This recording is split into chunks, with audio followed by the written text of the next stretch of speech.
그러나 아직 이곳에 한 지혜 있어요.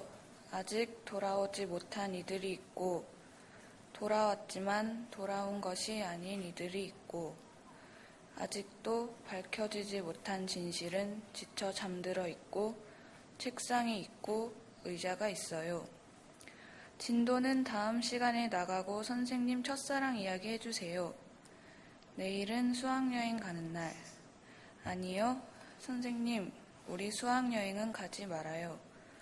만우절에 거짓말과 벚꽃과 4월 모의고사가 있고 시계가 있고 달력이 있는데 오늘이 언제예요? 우리는 몇 학년이에요? 종이 울렸는데 꽃다발과 화분과 편지가 너무 많아서 공책을 펼 자리가 없어요. 숙제 아직 못했는데.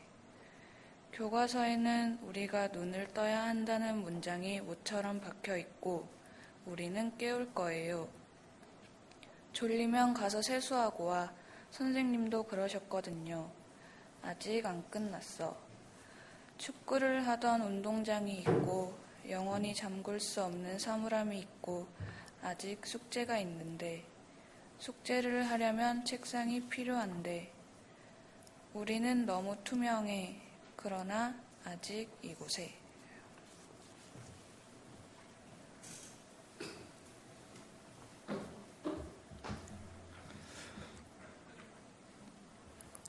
아이에게 오서영. 한 아이를 만난 인터뷰를 읽었습니다. 아이는 단원고 2학년 생존 학생으로 소개되어 있습니다. 학교에 처음 돌아왔을 때 몸이 너무 무거웠어요. 친구 생각이 나면 몸이 푹 꺼지죠. 라는 문장을 읽습니다. 몸이 푹 꺼진다는 말이 무엇인지 몰라 저는 주춤합니다. 이 말에 잠깐 걸려서 아이에게 벌써 오래 지내왔을 시간을 짐작할 뿐입니다. 그 다음, 세월호 이야기는 안 해요. 안 하게 돼요. 라는 문장에 밑줄을 긋습니다. 평범하죠. 우리는 할 수 있는 게 아무것도 없는 고등학생이니까. 어른들이 애써도 할 수 있는 게 없고 우리도 할 수 있는 게 없으니 평범하죠. 라는 문장에 다시 한번 밑줄을 칩니다. 평범하다는 말이 처음으로 너무 낯설게만 여겨져 한참을 읽습니다. 인터뷰를 거듭 읽습니다. 끊어져 이어가는 말과 말 사이를 뒤늦게 읽습니다. 줄임표, 괄호, 괄호들을 읽습니다. 말하려 애써보아도 말이 모자란 순간이 줄임표로 남아 있습니다. 차마 말할 수 없는 것들이, 애써 피하고 싶은 것들이, 하고 싶지 않은 말들이 괄호가 되어 있습니다. 그 틈에서야 저는 아이를 만날 것만 같습니다. 빈 책상이 있는 원래의 교실을 매일 지나간다고 합니다. 여자친구들이 원래 자기 자리에 앉아 우는 모습을 자주 보지만 아이는 원래 반으로 잘 가지 않는다고 합니다. 이제는 울지 않는다고 말하는 아이가 저는 겁납니다. 아이에게 불쑥 찾아올 것들이 겁납니다. 기다리라는 방송 뒤에 다른 방송이 나오지 않는 그곳에 문득 서 있을까봐 겁이 납니다. 그곳을 아이는 봅니다. 자신이 그 시간을 앓고 있다는 사실도 모르고 아이는 봅니다. 자신이 겪은 일임을 깜빡깜빡 잊으면서 봅니다. 그곳에 있으면서 없는 사람처럼 아이는 봅니다. 너희가 그곳에 남아 있었다는 사실, 너희가 갔는데 우리가 남아 있다는 사실, 우리에게 너희가 남아 있음을 아이들은 끊임없이 살아갈지도 모릅니다. 저는 그러나 여름날 국회로 행진했던 아이들의 편지에서 제발 우리를 잊지 말아주세요 라는 문장을 읽습니다. 결코 믿고 싶지 않은 것을 말하며 사실에 이르려는 증언을 읽습니다. 어른들이 먼저 지금까지 다 보여줬으니까 아직 계속 싸우고 계시니까 나중에는 언젠가는 나도 진상규명을 위해 노력해야 한다는 걸 안다라는 인터뷰 마지막 문장을 읽습니다. 끊임없이 찾아와 멈출 수 없는 것을 아이들이 멈추지 않으려 했다는 것, 그것이 저를 멈칫거리게 합니다. 아이에게 들려주고 싶습니다. 그 교실에서 우는 아이에게, 울지 않는 아이에게, 지나가고 마는 아이에게, 서성이는 아이에게 들려주고 싶습니다.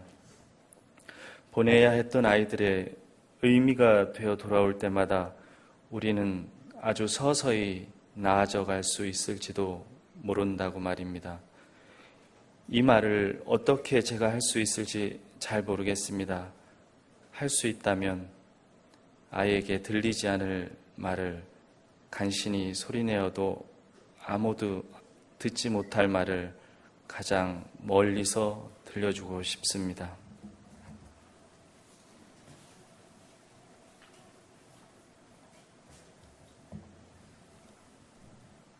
화인 도종환. 비올 바람이 숲을 훑고 지나가자 마른 아카시아 꽃잎이 하얗게 떨어져 내렸다.